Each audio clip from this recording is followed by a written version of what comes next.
നമസ്കാരം. ന്യൂസ് 18 പൊതുവേദിയിലേക്ക് സ്വാഗതം. ഒരു വഴിക്ക് ആന, മറുവഴിക്ക് മനുഷ്യർ. സ്വന്തം വീട്ടിൽ സ്വസ്ഥമായി ഉറങ്ങിയിട്ട് നാളുകളായവർ. എന്തിന് കുഞ്ഞുങ്ങളെ സ്കൂളിൽ വിടാനോ പുറത്തേക്ക് കളിക്കാൻ വിടാനോ കഴിയാത്ത ഗതികേടിൽ നിൽക്കുന്ന അച്ഛനമ്മമാർ. തൊഴിലിന് പുറത്തു പോകാൻ കഴിയാത്തവർ. ഭീതിയോടെ കഴിയുകയാണ് നാട്ടുകാർ. ആനയെ അരിക്കൊമ്പൻ എന്ന ഏതു സമയവും അക്രമം വിതയ്ക്കാൻ സാധ്യതയുള്ള ആനയെ മയക്കുവെടി വെച്ച് പിടിക്കണം എന്നാണ് നാട്ടുകാരുടെ ആവശ്യം. പക്ഷേ കോടതി അത് തള്ളിയിരിക്കുന്നു.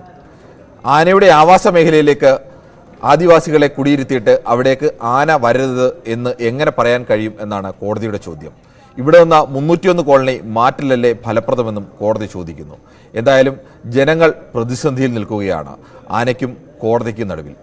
ഈ വിഷയമാണ് ന്യൂസ് 18 പൊതുവേദി ചർച്ച ചെയ്യുന്നത്. പ്രേക്ഷകർക്കും പ്രതികരിക്കാം. പ്രതികരിക്കേണ്ട നമ്പർ 0471354200.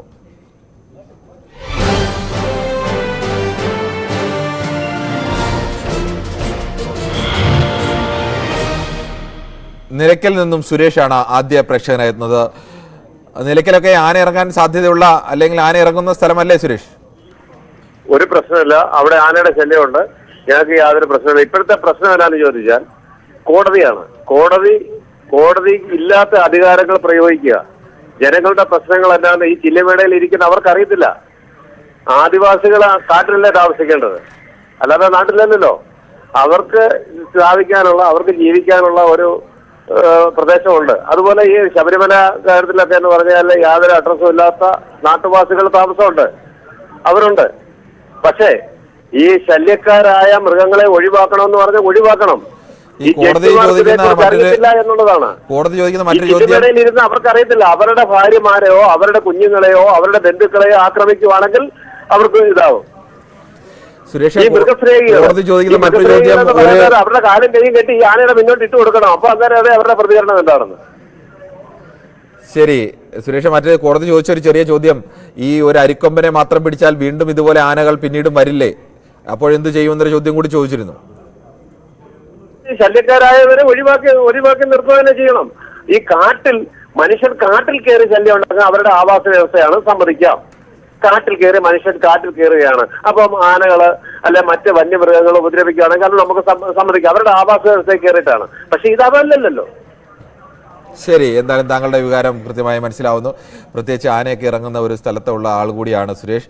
മറ്റേ പാലക്കാട് നിന്നും ജിതിനാണ് വിളിക്കുന്നത്. ജിതിൻ, എന്തായാലും ജിതിന്റെ സ്ഥലത്ത് ഇങ്ങനെ ആന ഇറങ്ങുന്ന ഒരു ഭീഷണിയൊന്നും ഉണ്ടാവില്ലെന്ന് പ്രതീക്ഷിക്കുന്നു. എന്തായാലും ഈ വിഷയത്തിൽ എന്താണ് പറയാനുള്ളത്? അതായത് ഇപ്പൊ ഇടുക്കിക്കാരെ സംബന്ധിച്ചിടത്തോളം അവർ ഭയങ്കര ആശങ്കയിൽ തന്നെയാണ്. കാരണം അവരുടെ ആശങ്ക എന്ന് പറയുമ്പോൾ അത് വർദ്ധിപ്പിക്കാനാണ് ഇപ്പോൾ കേരളത്തിലെ മാധ്യമങ്ങൾ പലപ്പോഴും ശ്രമിക്കുന്നത്. എനിക്ക് കാരണം എല്ലാവരെയും കുറ്റപ്പെടുത്തല്ല, ഇങ്ങനെ ശ്രമം പലപ്പോഴും ഇങ്ങനെ നടക്കുന്ന എനിക്ക് കേൾക്കുന്നവർക്ക് തോന്നുന്നു. കാരണം അവർ ആശങ്ക കൂട്ടുകയാണ്. കാരണം അവർ ആശങ്കയിലാകുമ്പോൾ അവർ കുറയ്ക്കാനുള്ള ഒരു ശ്രമം നടത്തണം. അപ്പോൾ എന്നെ സംബന്ധിച്ചിടത്തോളം പറയുമ്പോൾ നമ്മുടെ സംവിധാനങ്ങൾ കാലത്തിനനുസരിച്ച് മാറിയിട്ടില്ല എന്ന് എനിക്ക് തോന്നുന്നില്ല. കാരണം എന്താ വെച്ചാൽ ഇപ്പോൾ നമ്മുടെ ഫോറസ്റ്റ് സംവിധാനങ്ങൾ നോക്കിയറിയാം, ഇപ്പോഴും പ്രാകൃത രീതിയിലാണ് അവർ സംവിധാനങ്ങൾ കൊണ്ടുവരുന്നത്. നമ്മുടെ അടുത്ത സംസ്ഥാനങ്ങളെല്ലാം ഇത്തരം ആനകളെ അവർ അതായത് GPS ടാഗ് അങ്ങനെ കൊണ്ട് ഘടിപ്പിക്കുകയും അതിന്റെ ആ ഒരു മൂവ്മെന്റ് തിരിച്ചറിയും, ഏത് ഭാഗത്ത് അവർ അവിടേക്ക് അതിനെ തിരിച്ച് കാട്ടിലേക്ക് അയക്കാനുള്ള സംവിധാനങ്ങളുണ്ട്. അതൊക്കെ പല സംസ്ഥാനങ്ങളും നാട്ടിൽ തന്നെയാണ്. അല്ല സുഹൃത്ത്, ഇപ്പൊ ഒരു അരിക്കൊമ്പനെ പിടിച്ചു. ഇനിയും ഒരുപാട്, ഇന്നിപ്പോ നിങ്ങളുടെ തന്നെ വാർത്ത കണ്ടിരിക്കുന്ന അരിക്കൊമ്പന്റെ ഇപ്പൊ 5 ആനകള് ഇറങ്ങിയുന്ന രീതിയിലൊരു വാർത്ത. അതെ അല്ലെ, ശരിയല്ലേ? അതെ. അപ്പൊ ഇതിപ്പോ ഈ 5 ആനകളെയും പിടിക്കാൻ കഴിയുമോ? ഒരിക്കലും കഴിയില്ല. ഇപ്പൊ ഇടുക്കിക്കാർക്ക് അവർക്ക് ആശങ്കയുണ്ട്, ശരിയാണ്. ഇപ്പൊ കോടതി പറയുന്നത് അവരുടെ പ്രശ്നം ശാശ്വതമായിട്ട് പരിഹരിക്കുന്നതിന് വേണ്ടി, അല്ലാതെ നിരന്തരമായി പരിഹരിക്കപ്പെടണം. അല്ലാതെ ഈ ഒരു ആനയെ പിടിച്ചുകൊണ്ടാൽ അവരുടെ പ്രശ്നം പരിഹരിക്കപ്പെടില്ല. കാരണം ഇനിയൊരു ആന ചിലപ്പോൾ വരാം. സ്വാഭാവികമായിട്ട് ഇടുക്കിയിൽ എല്ലാ ആനയൊന്നും പിടിക്കാൻ നമുക്ക് കഴിയില്ലല്ലോ. അപ്പൊ ഇതിന്റെ നമ്മുടെ സർക്കാരിന്റെ സംവിധാനങ്ങളുടെ പരാജയം മറയ്ക്കാൻ അവർ ഈ വൈകാരികമായി ഇടപെടുകയാണ്. അത് രാഷ്ട്രീയക്കാർ വൈകാരികമായി ഇടപെട്ട് അവരുടെ പോരായ്മ, ഈ സർക്കാർ സംവിധാനങ്ങളുടെ പോരായ്മ അവർ മറയ്ക്കാൻ ശ്രമിക്കുകയാണ്. അതിന് മാധ്യമങ്ങൾ കൂട്ടുപിടിക്കുക. ഹൈക്കോടതി പറഞ്ഞ കാര്യങ്ങൾ വളരെ ഗൗരവമാണ്. അത് ജനങ്ങളെ ബോധ്യപ്പെടുത്താൻ മാധ്യമങ്ങൾ അവരുടെ ഉത്തരവാദിത്തം, മാധ്യമ ധർമ്മം ഇവിടെ കാണിക്കണം. കാരണം കോടതി പറയുന്നതിന് നമുക്ക് പാലക്കാട് പക്ഷെ അവിടുത്തെ ജനങ്ങളെ സംബന്ധിച്ചിടത്തോളം അവർക്ക് ഉറങ്ങാൻ അവസ്ഥയുണ്ട്. അല്ല സുഹൃത്ത്, കോടതി എല്ലാം പരിഗണിച്ചുകൊണ്ടല്ലേ പറയുന്നത്. കാരണം ഈ ഒരു ആനയെ പിടിച്ചുകൊണ്ട് അവർ പ്രശ്നം തീരുന്നില്ല, ഇനിയും ആനകളുണ്ട്. അപ്പൊ ഈ ആനയെ വേണമെങ്കിൽ പിടിക്കുന്നതിൽ വിരോധമില്ല. പക്ഷെ മറ്റ് സംവിധാനങ്ങൾ ഫോറസ്റ്റ് ഡിപ്പാർട്ട്മെന്റ് ചിന്തിക്കണം. മറ്റൊരു പ്രശ്നം കൂടി ഉണ്ട്. മഞ്ചേരിയിൽ നിന്നും മുഹമ്മദാണ്. ശ്രീ മുഹമ്മദ്, താങ്കളും സുരക്ഷിതമായ ഒരു സ്ഥലത്താണ് ഇരിക്കുന്നതെന്ന് തോന്നുന്നു. മഞ്ചേരിയിൽ അങ്ങനെ ആന ഇറങ്ങാൻ സാധ്യതയുള്ള ഒരു സ്ഥലമല്ല. ഈ ഇടുക്കിയിൽ ആന ഇറങ്ങുന്ന വാർത്തകൾ നിരന്തരമായി താങ്കൾ കേൾക്കുകയും കാണുകയും ഒക്കെ ചെയ്യുന്നുണ്ടെന്ന് പ്രതീക്ഷിക്കുന്നു. എന്താണ് താങ്കൾക്ക് ആ വിഷയത്തിൽ പറയാനുള്ളത്? നമസ്കാരമുണ്ട് സാറേ. നമസ്കാരമുണ്ട്. മഞ്ചേരിയില് ആന ഇറങ്ങാനുള്ള സാധ്യതയല്ല, പറയാം. ഇനിയിപ്പോ വരുമെന്നുള്ളത് അറിയാനും പറ്റൂല. എങ്കിലും കൂടി നമുക്ക് മനുഷ്യനാണ് വലുത്, അല്ല കാട്ടില് നാശനഷ്ടം വരുത്തുന്ന ആനല്ല. അപ്പൊ മനുഷ്യന് വേണ്ടിയിട്ട് ആന നശിപ്പിക്കാൻ സാധിക്കുന്നുണ്ടെങ്കിൽ അത് നശിപ്പിക്കണം എന്നുള്ളതാണ് എനിക്ക് പറയാനുള്ളത്. അങ്ങനെ ആനയൊക്കെ വെടിവെച്ച് കൊല്ലാനൊന്നും കഴിയില്ലല്ലോ. അങ്ങനെ ഒരു ജീവിയെ കൊന്നുകൊണ്ട് പെർമിഷനും വേറുള്ളതൊക്കെ മന്ത്രിതലത്തിലും കേന്ദ്ര തലത്തിലും ഒക്കെ ഉണ്ടാക്കി വെക്കണം. അല്ലാതെ അത് അവിടെ കിടന്നിട്ട് ഇങ്ങനെ എല്ലാവരും പെരയും പൊളിച്ചിട്ട് എല്ലാവരും കൃഷി ചെയ്തതും വേറുള്ളതൊക്കെ നാശാക്കി കൊണ്ടെടുക്കുക. എന്നിട്ട് അതിന്റെ വേവും ചൂടും ബേജാറിലും കുടുംബങ്ങള് കടന്നുറങ്ങുക. അതൊന്ന് ആലോചിച്ച് നോക്കി സാറേ. ശരി, നമുക്ക് മറ്റു പ്രശ്നം കൂടിയുണ്ട്. വയനാട് നിന്നും അനിൽ എസ് നായരാണ്. ശ്രീ അനിൽ, താങ്കൾ ജീവിക്കുന്ന സ്ഥലം ഈ ആനയൊക്കെ വരാൻ സാധ്യതയുള്ള സ്ഥലത്താണോ വയനാട്ടിൽ കഴിയുന്നത്?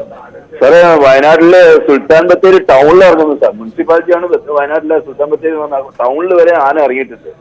പക്ഷെ എനിക്ക് പറയാനുള്ളത് എന്തറിയോ, ഇതില് ഭരണകർത്താക്കളുടെ പിടിപ്പുകേട്, ഒപ്പം തന്നെ ഫോറസ്റ്റ് ഉദ്യോഗസ്ഥന്മാരുടെ പിടിപ്പുകേടാണ്. കാരണം കോടതിയുടെ കഴിഞ്ഞ ദിവസത്തെ കോടതിയിലെ പ്രധാനപ്പെട്ട ഒരു വിധി ന്യായം തന്നെ ഉണ്ട്.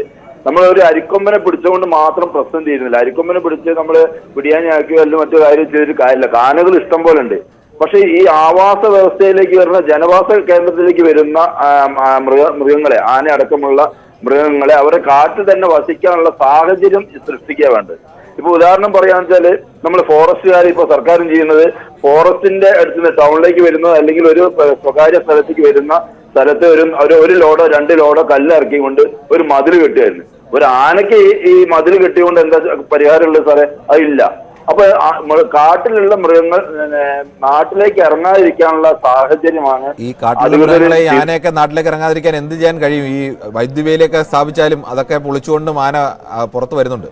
സാറേ, ഞാൻ ഓരോ വർഷവും ഇവർ കമ്പ്യൂട്ടർ കിട്ടുന്നുണ്ട്, മതിൽ കിട്ടുന്നുണ്ട്, കിടങ്ങ് നിർമ്മിക്കുന്നുണ്ട്.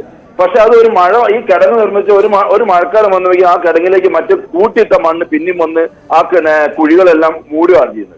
എന്നാൽ ശാശ്വതമായിട്ട് എന്താ ചെയ്യേണ്ടത്? നല്ലൊരു കിടങ്ങ് നിർമ്മിച്ചുകൊണ്ട് അതിനോടനുബന്ധിച്ച് ഒരു മതിലോ നല്ല രീതിയിൽ ഒരു കിടങ്ങ് നിർമ്മിച്ച് ഒരു 6 അടി വീതിയിൽ അല്ലെങ്കിൽ 7 അടി വീതിയിൽ ഒരു കിടങ്ങ് നിർമ്മിച്ചാൽ ആനകൾക്ക് മറ്റും അങ്ങോട്ട് കടക്കാൻ കഴിയില്ല. ഇതെന്ത് ചെയ്യണം? ഇതെന്താ ചെയ്യുന്നത്? 2 അടിയോ 3 അടിയോ വീതിയിൽ ഒരു കിടങ്ങ് നിർമ്മിക്കുന്നു.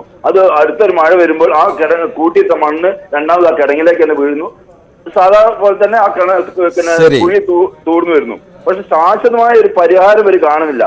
ഫണ്ടുകൾ ഇഷ്ടം പോലെ ഉണ്ട്. പക്ഷെ വേണ്ട രീതിയിൽ ഉദ്യോഗസ്ഥന്മാർ ഇതിൽ ശ്രദ്ധ കൊടുക്കുക, ഒരു കരാർ കൊടുത്ത് ആ കരാറുകാരന്മാർക്ക് ജീവിക്കാൻ വേണ്ടി ചെയ്തു കൊടുക്കുക എന്നല്ലാതെ ജനങ്ങൾക്ക് ഉപകാരപ്പെടുന്ന രീതിയിൽ സർക്കാർ ഒന്നും ശരി. സംവിധാനത്തിന്റെ പരാജയത്തെക്കുറിച്ചാണ് പ്രധാനമായും അനിൽ ചൂണ്ടിക്കാണിച്ചത്.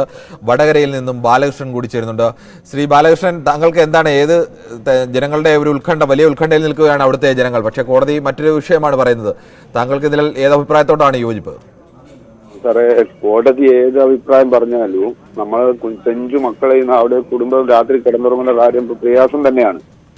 പക്ഷെ സത്യത്തിൽ ഇതിന് വേണ്ടതെന്ന് വെച്ചാൽ ശരിക്കുള്ള ഫണ്ട് ഉപയോഗിച്ചിട്ട്, ഇപ്പൊ സാറ് പറഞ്ഞ ഇലക്ട്രിക് വേലി ആന തകർത്ത് വരുന്നു. അങ്ങനെയാണെങ്കിൽ തമിഴ്നാട് ഏരിയയിൽ ഒരുപാട് റെയിൽവേ സ്റ്റേഷന്റെ ഭാഗത്ത് ഇലക്ട്രിക് വേലി ഉണ്ടല്ലോ സാർ.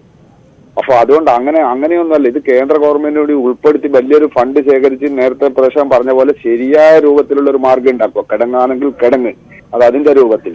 പിന്നെ കോടതി വിധിക്ക് ധിക്കരിച്ചുകൊണ്ട് നമുക്കിപ്പോ സംസാരിക്കാനൊന്നും പറ്റില്ല. പക്ഷെ എങ്കിലും നമ്മളെ ജനങ്ങളുടെ ജീവനും ചെറിയ കുട്ടികളുടെ സംസാരമൊക്കെ കേട്ടോ വളരെ വേദനാജനകമായ സംഭവമാണ് ഇത്. പ്രദേശത്തുള്ളവർ വലിയ ആശങ്കയിലാണ്. അവർ ഓരോ ദിവസവും ഉറങ്ങാൻ പോലും കഴിയാത്ത അവസ്ഥയിലൊക്കെയാണ്. ഇത് കയ്യും മെയ്യും പറന്ന് കേന്ദ്രവും സെൻട്രൽ ഗവൺമെന്റും സംസ്ഥാന ഗവൺമെന്റും ഇതിനു വേണ്ടിയിട്ട് ഒരു നാഷണൽ ഹൈവേ ഉണ്ടാക്കുന്നതിനേക്കാളും ദ്രുതഗതിയിൽ ഇതിനു വേണ്ടി ഒരു ഫണ്ട് ചെലവാക്കുക എന്നുള്ളത് എന്റെ അഭിപ്രായം. ശരി, ചങ്ങനാശ്ശേരിയിൽ നിന്നും അജയകുമാർ കൂടി ചേരുന്നുണ്ട്. ശ്രീ അജയകുമാർ, ആനയൊന്നും ഇറങ്ങാൻ സാധ്യതയില്ലാത്ത ഒരു സ്ഥലത്ത് നിന്ന് എങ്ങനെയാണ് ഈ ആന ഭീതിയിൽ നിൽക്കുന്ന സ്ഥലത്തെ ആളുകളുടെ പ്രയാസത്തെ താങ്കൾ കാണുന്നത്? സമാനമായി നമ്മൾ ഏതാനും മാസങ്ങൾക്ക് മുമ്പ് ഈ നാട്ടിലെ തെരുവുനായ ശല്യത്തെ പറ്റി നമ്മൾ ചർച്ച ചെയ്തിരുന്നതാണ്. ഇന്ന് വരെ അതിനെന്തെങ്കിലും ഒരു തീരുമാനം ഉണ്ടായതായിട്ട് ഇദ്ദേഹത്തിന് അറിയാമോ? എനിക്കും അറിയില്ല, അങ്ങനെ ഉണ്ടായിട്ടുമില്ല. തെരുവുനായ്ക്കൾ എണ്ണം വർദ്ധിച്ചുകൊണ്ടേയിരിക്കുന്നു. എന്ന് പറയുമ്പോൾ നമ്മുടെ നാട്ടിലെ രാജ്യത്ത് മനുഷ്യർക്ക് വിലയില്ല, തെരുവുനായ്ക്കൾക്കും ഇതുപോലുള്ള വന്യമൃഗങ്ങൾക്കുമാണ് നമ്മൾ ഏറ്റവും കൂടുതൽ ഇമ്പോർട്ടൻസ് കൊടുക്കുന്നത്. ഇനി ഇടുക്കിയിലെ ഇഷ്യൂവിലേക്ക് തന്നെ വരാം. അതായത് ഇപ്പൊ ഈ ആനയെല്ലാം നാട്ടിലേക്ക് ഇറങ്ങാനുള്ള കാരണം എന്താണ് ശാസ്ത്രീയമായിട്ട് ആരെങ്കിലും പഠിച്ചിട്ടുണ്ടോ? ആനത്താരയെന്നും വഴിത്താരയെന്നും ഒക്കെ പറയുന്നു. അപ്പൊ ആനത്താരയെന്ന് പറയുമ്പോൾ 200-300 വയസ്സുള്ള ആനയാണോ ഈ വരുന്നത്? അതൊന്നുമല്ല. 100 വർഷത്തോളം അല്ലെ 75 വർഷത്തോളമായിട്ട് പട്ടയം മേടിച്ച് റവന്യൂ ഭൂമിയിൽ താമസിക്കുന്ന ഒരു സ്ഥലത്താണ് ഈ ആന ഇറങ്ങി വരുന്നത്. അപ്പൊ ആന മാത്രമല്ല ഇതുപോലുള്ള വന്യമൃഗങ്ങളെല്ലാം വരുന്നുണ്ട്. കാരണം ഒരുപക്ഷെ ക്രമാതീതമായിട്ട് വന്യമൃഗങ്ങളുടെ എണ്ണം വർദ്ധിച്ചു കാണും കാട്ടിലെ. നമ്മൾ മനുഷ്യർ വർദ്ധിക്കുന്ന പോലെ, ജനസംഖ്യ വർദ്ധിക്കുന്നത് പോലെ കാട്ടുമൃഗങ്ങളുടെ എണ്ണം വർദ്ധിച്ചിട്ടുണ്ടാകും. എണ്ണം വർദ്ധിച്ചിട്ടുണ്ടാകുമ്പം ഉൾക്കാടുകളിൽ ഉൾക്കൊള്ളാൻ കഴിയുന്നതിനപ്പുറത്തേക്ക് ഇതിന്റെ എണ്ണം കൂടുമ്പോഴാണ് ഇത് പല സ്ഥലത്തേക്ക് ഇറങ്ങി വരുന്നതെന്ന് ഒരു പഠനം ഇവിടെ വായിച്ചായിട്ട് ഓർമ്മ വരുന്നു. അപ്പൊ അങ്ങനെ വരുമ്പോൾ പല പരിഷ്കൃത രാജ്യങ്ങളിലും ചെയ്യുന്നത് പോലെ തന്നെ മനുഷ്യന് ശല്യമായിട്ടുള്ള മൃഗങ്ങൾ ക്രമാതീതമായി എണ്ണം വർദ്ധിക്കുന്നുണ്ട്. അതിനെ ഉന്മൂലനം ചെയ്യണം, ചെയ്തേ പറ്റത്തുള്ളൂ. ഇല്ല എന്നുണ്ടെങ്കിൽ നമ്മളെല്ലാവരും മൃഗസ്നേഹികളായി കഴിഞ്ഞാൽ നമുക്ക് ഇതിനെ എല്ലാ ആഴ്ചയും കൂടെ നിയമസഭയുടെ സമ്മേളനം ഇടുക്കിയിലോട്ട് മാറ്റ്, പ്രശ്നം തീരും. നിയമസഭയുടെ ഒരു എന്തായാലും ഇങ്ങനെ ആനഭീതിയുള്ള ഒരു സ്ഥലത്തേക്ക് നിയമസഭയുടെ സമ്മേളനം മാറ്റുക എന്നാണ് താങ്കളുടെ അഭിപ്രായം. എന്തായാലും മറ്റു പ്രേക്ഷകൻ കൂടിയുണ്ട്. ഇടുക്കിയിൽ നിന്ന് ജതിനാണ്. ശ്രീ ജതിൻ, ഇടുക്കിയിൽ ഈ ആനയൊക്കെ ഇറങ്ങാൻ സാധ്യതയുള്ള സ്ഥലത്താണോ താങ്കളുടെ വീട്? സാറേ, നിലവിൽ എന്റെ വീട് എന്ന് പറഞ്ഞാൽ ഇതിനൊന്ന് ഒരു 40 കിലോമീറ്റർ അകലെയാണ്. ശരി, എന്നാലും അഭിപ്രായം പറയാമല്ലോ, താങ്കൾക്ക് ഈ വിഷയമൊക്കെ അറിയാമല്ലോ. സാറേ, ഇത്രയും കാലം എന്റെ വീടിനടുത്ത് പുലിയോ കടുവയോ ഒന്നും വന്നിട്ടില്ല. പക്ഷെ കഴിഞ്ഞ 1 മാസം മുമ്പ് ഈ പറയുന്ന ഈ സാർ അതുകൊണ്ടാണ് പറയുന്നത്, ഈ പറയുന്ന ന്യായീകരിച്ചുകൊണ്ട് ഇവരെല്ലാം പറയുന്ന ഒരു കാര്യമുണ്ട്. ഇത് ആനകൾ താമസിച്ചുകൊണ്ടിരുന്ന സ്ഥലമാണ്, ആനത്താരയാണ് അങ്ങനെ അവിടെ താമസിച്ചിരുന്നത്. പക്ഷേ സാർ, 50 വർഷമായി പട്ടയം കിട്ടി താമസിക്കുന്ന എന്റെ വീടിന് അവിടുന്ന് 300 മീറ്റർ മാറിയാണ് പുലി കഴിഞ്ഞ ദിവസം വന്നത്. അവിടെ പുലി വന്നത് സ്ഥിരീകരിച്ചോ? വനംവകുപ്പ് ആരെങ്കിലും വന്ന് സ്ഥിരീകരിച്ചിട്ടുണ്ടോ അങ്ങനെ പുലി വന്നു എന്ന്? സ്ഥിരീകരിച്ചോ? കാരണം സാർ, നിങ്ങളടക്കമുള്ള ചാനലുകാർ കൂടെ ഒന്ന് റിപ്പോർട്ട് ചെയ്തതാണ്. അപ്പൊ സാർ, ഞാൻ എനിക്ക് ഒറ്റ കാര്യം പറയാനുള്ളൂ. ഈ മൃഗസ്നേഹം ഞങ്ങള് കർഷകർ, ഇടുക്കിയിലെ കർഷകർ എന്ന് പറഞ്ഞാൽ കൃഷിയെയും ഇതുപോലെ മൃഗങ്ങളെ സ്നേഹിക്കുന്ന മനുഷ്യര് ഭൂമുഖത്ത് വേറെ ഉണ്ടാകത്തില്ല. പറയുന്നവരല്ല. കാരണം സാർ, ഞങ്ങൾ കർഷകര് കൃഷിയെയും മൃഗങ്ങളെ സ്നേഹിക്കുന്ന പോലെ ഞങ്ങൾ കൃഷിയെയും മൃഗങ്ങളെ സ്നേഹിക്കുന്നതാണ് സാർ ഇന്നതൊക്കെ ഇവിടെ കാണുന്നത്. അതെ, ശരി. മറ്റു പ്രേക്ഷകൻ കൂടിയുണ്ട്. കാസർഗോഡ് നിന്നും ജിജോ ആണ്. ശ്രീ ജിജോ, താങ്കൾക്ക് എന്താണ് ഈ വിഷയത്തിൽ പറയാനുള്ളത്? വേറെ റേഡിയോ കോളർ പിടിപ്പിച്ച് ആനയെ വിടുക എന്ന് പറഞ്ഞതൊന്നും നടക്കുന്ന കാര്യമല്ല. കാരണം നമുക്കറിയാം, PM2 ഗൂഡല്ലൂരിന്ന് ഇതേപോലെ 2 ആളെ കൊല്ലുകയും വീടുകൾ തകർക്കുകയും ചെയ്ത ഒരു ആനയെ റേഡിയോ കോളർ വെച്ച് കടത്തിവിട്ടതാണ്. അത് എവിടെ നിന്നാണ് അവസാനം പിടിക്കപ്പെട്ടത്? ബത്തേരി ടൗണിൽ നിന്നാണ് ഒരാളെ കൊല്ലാൻ വേണ്ടി ശ്രമിച്ചത്. അപ്പൊ റേഡിയോ കോളറൊന്നും പിടിപ്പിച്ച് ഇതിനെ നിരീക്ഷിക്കാനോ ഇതിനൊന്നും പറ്റില്ല. പിന്നെ 301 കോളനി എന്റെ ഒരു കാര്യം കോടതി പറഞ്ഞു. ഈ 301 കോളനിയിൽ മാത്രമല്ലല്ലോ ഇത് വന്നിരിക്കുന്നത്, ഇടുക്കിയുടെ എല്ലാ മേഖലയിലും ഈ ആന വിരയിക്കലുന്നത്. പ്രധാനമായും 301 കൊള്ളയിലുമാണ് അരിക്കൊമ്പൻ ഇറങ്ങി കൂടുതൽ. അല്ല, അരിക്കൊമ്പനെ പിടിച്ചാൽ ഇത് മാറ്റം വരും. കാരണം ഇതിന്റെ ഒക്കെ ഈ കൊമ്പന്മാരാണ് ഇതിന്റെ ഒക്കെ നേതൃത്വം ഉള്ളത്. ഈ അരിക്കൊമ്പനെ പിടിച്ചു നോക്കി. ഇപ്പൊ PT സേവനെ പിടിച്ചു. പാലക്കാട് ഒരുവിധം ആശ്വാസമായല്ലോ. ഇനിയിപ്പോ PT സേവനെ തുറന്നു വിടണമെന്ന് കുറച്ച് മൃഗസ്നേഹികൾ പറഞ്ഞു. ഈ മൃഗസ്നേഹികള് ഈ തൃശ്ശൂരും എറണാകുളം കിടന്ന് പറയുന്ന പോലെ അല്ല ഒരു ഫോറസ്റ്റ് ഏരിയയിൽ താമസിക്കുന്നവരുടെ അനുഭവം. അത് മനസ്സിലാക്കണം മൃഗസ്നേഹികള്. അവരൊന്ന് വിട്ടോക്കട്ടെ അങ്ങോട്ട്.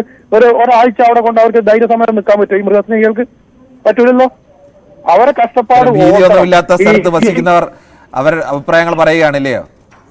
അത് തന്നെ സാർ, ശീതീകരിച്ച AC റൂമിലും അവിടെ ഇവിടെ ഇരുന്ന് കാറിലും പോകുമ്പോ, കാറിൽ പോയപ്പോ നമുക്കറിയാം, കാറിൽ പോകുന്നവർ പറയും തെരുവ് നായ്ക്കളെ വളർത്തണം, അവരെ കൊല്ലാൻ പാടില്ല. കാരണം അവർ കാറിലാണ് പോകുന്നത്. അവര് അനുഭവിക്കുന്നില്ല ഇതൊന്നും. ഈ നാട്ടിലൂടെ കഷ്ടപ്പെട്ട് നോക്കുന്ന അവരെ ഇന്ന് സാറ് കേട്ടാ മതി. ആ ചെറിയ കുട്ടിയോടെല്ലാം വാക്കുകൾ കേട്ടാ മതി. അവിടെ ഒരു പ്രാവശ്യമല്ലല്ലോ സാറേ അവർക്കൊന്നും വീട് കുത്തിപ്പൊളിക്കുന്നത്. നമുക്ക് ഈ വിഷയത്തിൽ ഇനിയും ചർച്ച തുടരേണ്ടതുണ്ട്. ഇപ്പോൾ ഒരു ചെറിയ ഇടവേളയിലേക്ക്. അരിക്കൊമ്പൻ സൃഷ്ടിക്കുന്ന ഭീതിയിൽ നിൽക്കുന്ന സാഹചര്യത്തിൽ ആനയ്ക്കോ മനുഷ്യനോ പരിഗണന എന്നുള്ള വിഷയമാണ് ന്യൂസ് 18 പൊതുവേദി ചർച്ച ചെയ്യുന്നത്. രഘുനന്ദനാണ് കൊല്ലത്തു നിന്നും. ശ്രീ രഘുനന്ദൻ, കൊല്ലത്ത് ഈ ആന ഇറങ്ങാൻ സാധ്യതയുള്ള ഏതെങ്കിലും മലയോര മേഖലയിലാണോ താങ്കളുടെ വീട്, അതോ നഗരപ്രദേശത്ത് എവിടെയെങ്കിലും ആണോ? ഇല്ല, ഞങ്ങൾക്ക് ഉത്സവത്തിന് വരുന്ന ആനകളെ ഉള്ളു. ശരി, അപ്പോൾ അങ്ങനെ കാര്യമായി പേടിക്കേണ്ട കാര്യമില്ല. ഒരു പേടിയും ഇല്ല. പക്ഷേ ഉത്സവത്തിന് വരുന്ന ആനകളെ ഇടയ്ക്കൊക്കെ പേടിക്കണം. ഉത്സവത്തിന് കൊണ്ടുവരുന്ന ആന ഇടയ്ക്കൊക്കെ ആരെങ്കിലും ശല്യം ചെയ്യുന്നുണ്ടോ എന്ന് നമ്മൾ ശ്രദ്ധിക്കണം. അല്ലാതെ മറ്റു കുഴപ്പങ്ങളൊന്നുമില്ല. ഇടഞ്ഞ് പ്രശ്നം ഉണ്ടാക്കാറില്ലേ? അത് പലയിടത്തും, കൊല്ലത്ത് മാത്രമല്ലല്ലോ, പലയിടത്തും അങ്ങനെ ഒരു പ്രശ്നം ഉണ്ടല്ലോ. മനുഷ്യന്റെ ജീവനാണ് മുൻഗണന കൊടുക്കേണ്ടത്. മൃഗസ്നേഹികളുണ്ടെങ്കിൽ കുഴപ്പമില്ല. പക്ഷെ അവരെ പിടിച്ചു കൊടുത്തു കഴിഞ്ഞാൽ അവരുടെ കസ്റ്റഡിയിൽ അവർ കൊണ്ടുപോയി വളർത്തുകയല്ലേ വേണ്ടുന്നത്. ഇത്രയും ഈ കോടതിയുടെ നിരീക്ഷണം പോലും എന്തുകൊണ്ടാണ് ഇങ്ങനെയൊക്കെ വരുന്നതെന്ന് ഒരു പിടിയില്ല. അപ്പൊ അതുകൊണ്ട് മനുഷ്യന്റെ ജീവന് സുരക്ഷ കിട്ടണം എന്നുള്ളതാണ് എൻ്റെ ഒരു അഭിപ്രായം. ശരി, അപ്പോഴും കോടതി ചോദിക്കുന്ന ഒരു ചോദ്യമുണ്ട്, ഒരു ആനയെ പിടിച്ചതുകൊണ്ട് മാത്രം അവിടുത്തെ പ്രശ്നത്തിന് പരിഹാരം ഉണ്ടാക്കാൻ കഴിയില്ല. തൽക്കാലത്തേക്കെങ്കിലും മാറുമല്ലോ, പിന്നീട് വരികയാണെങ്കിലല്ലേ ഉള്ളൂ. പക്ഷെ ഇതെന്ന് പറഞ്ഞാൽ എത്രയോ പേര് അവിടെ കിടന്ന് ബഹളം കാണിക്കുന്ന പേടിച്ച്. മറ്റൊരു പ്രശ്നം കൂടിയുണ്ട്. മലപ്പുറത്തു നിന്നും ഷറഫുദ്ദീനാണ്. ശ്രീ ഷറഫുദ്ദീൻ, താങ്കൾക്ക് എന്താണ് ഈ വിഷയത്തിൽ പറയാനുള്ളത്? എനിക്ക് വിഷയത്തിൽ പറയാനുള്ളത്, ഒരു 35 കൊല്ലം മുമ്പ് ഞാൻ ഈ പറയുന്ന സ്ഥലത്ത് പണിക്ക് പോയതാളാണ്. അവിടെ അവിടെ സംബന്ധിച്ച് പറയുകയാണെങ്കിൽ ആനയെ പേടിച്ച് ജീവിക്കുന്ന ഒരു കാലഘട്ടമാണ് അന്നും. ഇന്നിപ്പോ എന്ന് പറഞ്ഞാൽ മനുഷ്യനാണ് ജീവൻ കൊടുക്കാനുള്ളത്, അല്ലാതെ കോടതിയിൽ ഇരിക്കുന്ന ഉദ്യോഗസ്ഥന്മാർക്ക് ഇതിന്റെ അവസരം ഒന്നും അറിയില്ല. അന്നും താങ്കൾ ഈ അവിടെ പണിയെടുക്കാൻ പോയ കാലത്ത് വല്ല ആനയുടെ മുന്നിൽ പെട്ടിട്ടവല്ലോ? സാന്താംപാറ ആ ഭാഗത്ത് ആനന്റെ ഭാഗത്ത് എത്രയോ പ്രാവശ്യം ഞങ്ങൾ പെട്ടിക്കണം, എത്രയോ പണിക്കാർ ഞങ്ങൾ അവിടെ നിന്ന് ഓടിക്കയച്ചിലാവുമായിരുന്നു. സാന്താംപാറയ്ക്ക് അടിയിൽ ഏലത്തോട്ടമുണ്ട്. അപ്പൊ ഈ മനുഷ്യനാണ് വില കൽപ്പിക്കാനുള്ള, കോടതിക്ക് യാതൊരു വിലയും കൽപ്പിക്കാതെയാണ് ഈ ആനപ്രേമികൾക്ക് സപ്പോർട്ട് ചെയ്തിരിക്കുന്നത്. അതൊരിക്കലും ശരിയല്ല. ശരിയല്ല എന്ന് പറഞ്ഞാൽ ഈ 301 കോളനി സർക്കാർ കൊടുക്കുമ്പോൾ തന്നെ ഈ ആനത്താരെ ആണെന്ന് ഇന്നലെ കോടതി പറഞ്ഞു. അതിലെന്താ വകുപ്പുള്ള? ഒരു സർക്കാർ കൊടുത്ത സ്ഥലത്ത് ആനത്താര കൊടുക്കാൻ പാടുണ്ടോ നിയമപ്രകാരം? ആനത്താര കൊടുക്കുന്നതല്ല, അത് ആന എടുക്കുന്നതല്ലേ? ആനയുടെ സ്ഥിരമായ യാത്രാ സഞ്ചാര മേഖലയാണ്. കോടതി പറഞ്ഞ ആനത്താരയിലാണ് അവർ താമസമെന്ന്. ഈ താമസിക്കാനുള്ള അവസരം കൊടുത്ത സർക്കാരല്ലേ? അതെ, അതും ചോദിച്ചു കോടതി ഇന്നലെ. അല്ലേ? അതെ, സർക്കാരിന്റെ ഈ സ്ഥലം കൊടുത്ത് ഈ 301 കോളനി അവിടെ നിന്ന് ഒഴിപ്പിച്ചുകൊണ്ട് യാതൊരു കാര്യമില്ല. അവിടെ 8-10 കാര്യം ശാന്താമാറുണ്ട്. പിന്നെ ആന ഇറങ്ങുന്ന ഒരുപാട് മേഖലകളുണ്ട്. എന്തായാലും താങ്കളുടെ അഭിപ്രായത്തിന് പ്രത്യേക നന്ദി. നമുക്ക് ഇടുക്കിയിൽ നിന്ന് തന്നെ മറ്റു പ്രേക്ഷകരുണ്ട്. ജോമിയാണ്. ശ്രീ ജോമി, താങ്കൾ നിൽക്കുന്ന മേഖല, താങ്കളുടെ വീടൊക്കെ നിൽക്കുന്ന സ്ഥലം ഇങ്ങനെ ആന ഭീഷണിയൊക്കെ ഉള്ള സ്ഥലമാണോ? ഞാൻ താമസിക്കുന്ന മേഖലയില് ഇപ്പൊ നിലവില് വന്യമൃഗങ്ങളുടെ ശല്യങ്ങളൊന്നുമില്ല. പക്ഷെ എങ്കിൽ പോലും എനിക്കിപ്പോ 48 വയസ്സുണ്ട്. നമ്മുടെ ഇതുവരെ ഓർമ്മയിൽ പോലും ഇല്ലാത്ത സ്ഥലങ്ങളില് പുലിയായിട്ടും മറ്റു മൃഗങ്ങളായിട്ടുള്ള ശല്യങ്ങളുണ്ട്. ഇപ്പൊ ഞാൻ താമസിക്കുന്ന മേഖലയില് കാട്ടുപന്നി, കേഴ അങ്ങനെയുള്ള ജീവികൾ കാരണം നമുക്ക് കപ്പയിടാൻ മേല, വാഴ വെക്കാൻ പാടില്ല, കുരങ്ങ് കാരണം ഏലകൃഷി നടക്കുന്നില്ല. അങ്ങനെ ജീവിതം ഭയങ്കര ദുസ്സഹമായിട്ട് പൊയ്ക്കൊണ്ടിരിക്കുകയാണ്. താങ്കളുടെ ചെറുപ്പകാലത്തൊന്നും ഇങ്ങനെ ഇത്തരം വന്യമൃഗങ്ങൾ ഈ കൃഷി സ്ഥലത്തൊന്നും വരാറില്ലായിരുന്നോ? ഇല്ല, കാട്ടുപന്നിയൊക്കെ വരാൻ തുടങ്ങിയിട്ട് ഇപ്പോൾ 3 വർഷം അല്ലെ 4 വർഷം ആയതേ ഉള്ളൂ ഞങ്ങളുടെ മേഖലയിൽ. അതിനു മുമ്പ് കാട്ടുപന്നി എന്ന് പറയുന്ന സംഭവമില്ല. ചെറുപ്പത്തിലൊക്കെ ഇവിടുന്ന് കിലോമീറ്ററുകൾ അപ്പുറയാണ് കാട്ടുപന്നി ഉണ്ടെന്ന് പറഞ്ഞു കേട്ടിട്ടുണ്ട്. കാട്ടുപന്നി അല്ല, നാട്ടുപന്നിയാണെന്നാണ് പറയുന്നത്. നാട്ടിൽ തന്നെ ജനിച്ചു വളരുന്ന പന്നിയാണെന്നാണ് പറയുന്നത്. ഞങ്ങളുടെ കൃഷിയിടത്തിലാണ് ഇതുങ്ങൾ താമസിക്കുന്നത്. കാട് ഫ്രീ ആയിട്ട് കിടക്കുന്നത്. കാട്ടിലുള്ളത് യൂക്കാലി, തേക്ക്, മാഞ്ചിയം അങ്ങനെയുള്ള കൃഷികളാണ് കാട്ടിൽ നടക്കുന്നത്. അവിടെ ഇതിന്റെ ഇല വീഴുന്ന ഇടത്തോളം കാലം അവിടെ പുല്ലുമില്ല, പള്ളയില്ല, ഒന്നുമില്ല. ഇത് തിന്നണമെങ്കിൽ നാട്ടുകാരുടെ പറമ്പിലേക്ക് ഇറങ്ങണം, പട്ടയ ഭൂമിയിലേക്ക് ഇറങ്ങണം. എനിക്ക് പറയാനുള്ള വേറൊരു കാര്യം എന്താണെന്ന് ചോദിച്ചു കഴിഞ്ഞാല്, നമ്മുടെ ഗവൺമെന്റിന് ഇപ്പൊ കോൺഗ്രസ് ആയിക്കോട്ടെ, കമ്മ്യൂണിസ്റ്റ് ആയിക്കോട്ടെ, BJP ആയിക്കോട്ടെ, ഏതും ആയിക്കോട്ടെ, ഗവൺമെന്റിന് ടാക്സ് കൊടുക്കുന്നത് മനുഷ്യന്, വീട്ടുകാർ അടയ്ക്കുന്നത് മനുഷ്യൻ. അങ്ങനെയുള്ള എല്ലാ സംഭവങ്ങളും മനുഷ്യൻ കൊടുത്തിട്ട് മനുഷ്യന് ഇന്ന് വിലയില്ല, വന്യമൃഗങ്ങൾക്കാണ് ഇന്ന് വിലയുള്ളത്. ശരി, താങ്കളുടെ വികാരം മനസ്സിലാവുന്നു. മറ്റേ പ്രേക്ഷകൻ കൂടിയുണ്ട്. പത്തനംതിട്ട നിന്ന് മനുവാണ്. മനു, പത്തനംതിട്ടയിൽ എവിടെയാണ് താങ്കളുടെ വീട്? ഹലോ മനു, പറയാം, താങ്കളുടെ വീട് എവിടെയാണ്? ഈ ആന ശല്യമുള്ള സ്ഥലത്ത് വല്ലതും ആണോ? ആണ് സാറേ. പക്ഷെ നമുക്കത് വേറെ കാര്യമുണ്ട്. നമ്മൾ അങ്ങനെ എന്ന് വെച്ചാല് ഈ ആനകൾ താമസിക്കുന്നിടത്തോട്ട് ആൾക്കാർ കയറി, അതിന്റെ കാട്ടിനകത്തോട്ട് ആൾക്കാർ കയറി ശല്യം ചെയ്യുമ്പോഴാണ് അവര് വെളിയിലോട്ട് ഇറങ്ങി വരുന്നത്. അല്ലാതെ ആന സ്വയം വരുന്നതല്ല. സ്വയം വരുന്നതല്ല. നമ്മൾ അങ്ങോട്ട് കയറി ശല്യം ചെയ്യുമ്പോൾ അത് ഇങ്ങോട്ട് നാം തിരിച്ച് അതിന് പിന്നെ എങ്ങോട്ടാണ് അവര് താമസിക്കുന്ന, നമ്മൾ താമസിക്കുന്നിടത്ത് ആൾക്കാർ ശല്യം ചെയ്യാൻ വന്നാൽ നമ്മൾ എന്ത് ചെയ്യും? സർക്കാരാണ് ഈ 301 കോളനിയിലെ ആളുകളെ, ആദിവാസികളെ അവിടെ കൊണ്ട് കുടിയിരുത്തിയത് സർക്കാർ തന്നെയാണ്. സർക്കാരിനെ പറ്റി പറഞ്ഞിട്ട് കാര്യമില്ല. സർക്കാർ ഇപ്പം നമ്മൾ എന്ത് ചെയ്യാൻ പറ്റും? ഞാൻ പറഞ്ഞിട്ട് ഇപ്പൊ ഇതിനെ നമ്മള് പിടിക്കേണ്ട കാര്യമൊന്നുമില്ല. ഇപ്പൊ ഇതിനെല്ലാം വിട്ടുകൊടുക്കണമെന്ന് പറയുന്നു. അതൊന്നും പറഞ്ഞിട്ട് കാര്യമില്ല. അതാണ് എന്റെ ഒരു അഭിപ്രായം. ശരി, ഇരിങ്ങാലക്കുടയിൽ നിന്നും ജയകുമാർ കൂടി ചേരുന്നുണ്ട്. ശ്രീ ജയകുമാർ, താങ്കൾ ഈ വിഷയമെല്ലാം അറിഞ്ഞു കാണുമല്ലോ. എന്താണ് താങ്കൾക്ക് പറയാനുള്ളത്? മറ്റൊരു പ്രേക്ഷകനാണുള്ളത്. ആലപ്പുഴയിൽ നിന്നും മോഹൻലാലാണ്. ശ്രീ മോഹൻലാൽ, ഈ ആനയുടെ വിഷയം കേരളത്തിൽ വലിയ വാർത്തയായി നിൽക്കുകയാണ്. കുറേ ജനങ്ങൾ ഭീതിയിൽ നിൽക്കുകയാണ്. ഈ വിഷയമൊക്കെ താങ്കൾ അറിഞ്ഞു കാണുമല്ലോ. ശ്രീ മോഹൻലാലിൻ്റെ ടെലിഫോൺ ബന്ധത്തിലും ചില തടസ്സങ്ങളുണ്ടെന്ന് തോന്നുന്നു. എന്തായാലും ഒരു വലിയൊരു വിഭാഗം പ്രേക്ഷകരുടെ ഈ ആശങ്ക പങ്കുവെക്കുന്നുണ്ട്. പ്രധാനമായും ആനയൊക്കെ ഇറങ്ങാൻ, വന്യജീവികൾ ഇറങ്ങാൻ സാധ്യതയുള്ള മേഖലയിൽ വസിക്കുന്ന ആളുകളാണ് വലിയ ആശങ്ക പങ്കുവെക്കുന്നത്. എന്നാൽ മറ്റു ചിലരെങ്കിലും ഇങ്ങനെ ഏതെങ്കിലും ഒരു ആനയെ മാത്രം പിടിച്ചതുകൊണ്ട് ഈ പ്രശ്നത്തിന് ശാശ്വതമായ പരിഹാരം കാണാൻ കഴിയുമോ എന്നുള്ള ചോദ്യം കൂടി ഉന്നയിക്കുകയും ചെയ്യുന്നുണ്ടോ? ആലപ്പുഴയിൽ നിന്നും മോഹൻലാൽ കൂടിയാണ് ചേരുന്നത്. ശ്രീ മോഹൻലാൽ, താങ്കളുടെ അഭിപ്രായം പറയാം. സാറേ, വളരെ സങ്കടകരമാണ്. വേറൊന്നുമല്ല, ഇവിടെ മനുഷ്യർക്ക് തന്നെയാണ് പ്രാധാന്യം കൊടുക്കേണ്ടത്. ഇപ്പം വന്യജീവികളെ ഉപദ്രവിക്കണമെന്നല്ല പറയുന്നത്. ഇപ്പൊ അവർക്ക് സ്വസ്ഥമായി കിടന്നുറങ്ങാനും ഭക്ഷണം കഴിക്കാനും നടക്കാനും സാധ്യതയില്ല. ഇതെങ്ങനെ പരിഹരിക്കാമെന്നാണ് താങ്കൾ പറയുന്നത്? സാർ, അത് ഈ വന്യമൃഗങ്ങളെ സ്വസ്ഥമായ സ്ഥലത്തുകൊണ്ട് സർക്കാർ തന്നെ മുൻകൈയെടുത്ത്, വനം വകുപ്പ് തന്നെ മുൻകൈയെടുത്തുകൊണ്ട് എവിടെയെങ്കിലും ഇവർക്ക് ഒരു സ്വസ്ഥമായ സ്ഥാനം ഉണ്ടാക്കി കൊടുക്കണം. അത് ഗവൺമെന്റ് കടമയാണ്. അത് കാടല്ലേ, ആ കാട്ടിൽ നിന്ന് പിന്നെയും ഇത് പുറത്തേക്ക് ഇറങ്ങി വന്നുകൊണ്ടിരിക്കുകയാണ്. സാറേ, കാടിന്റെ ബിസിനസ് കുറഞ്ഞു വന്നു. പിന്നെ ഈ കാലാവസ്ഥയുടെ വിഷയം എല്ലാം ഉണ്ട്. നമ്മളെല്ലാം പരിഹരിക്കുമ്പോഴും ഇതിൽ ഏറ്റവും കൂടുതൽ പരിഗണന കൊടുക്കേണ്ടത് നമ്മുടെ മനുഷ്യർക്ക് തന്നെ അല്ലേ? ശരി, പറയാം. തീർച്ചയായിട്ടും അവർക്ക് ഞാൻ പറയണത് ഈ പരിഹരിക്കണം. അതിന് പരിസ്ഥിതി പ്രവർത്തകരുടെയും കോടതിയൊക്കെ ബോധ്യപ്പെടുത്തിക്കൊണ്ട് മനുഷ്യർക്ക് പരിഹാരം കൊടുക്കണം. ജീവിതമല്ല അവിടെ. ശരി, ആലപ്പുഴയിൽ നിന്നും മോഹൻലാലാണ് പ്രതികരിച്ചത്.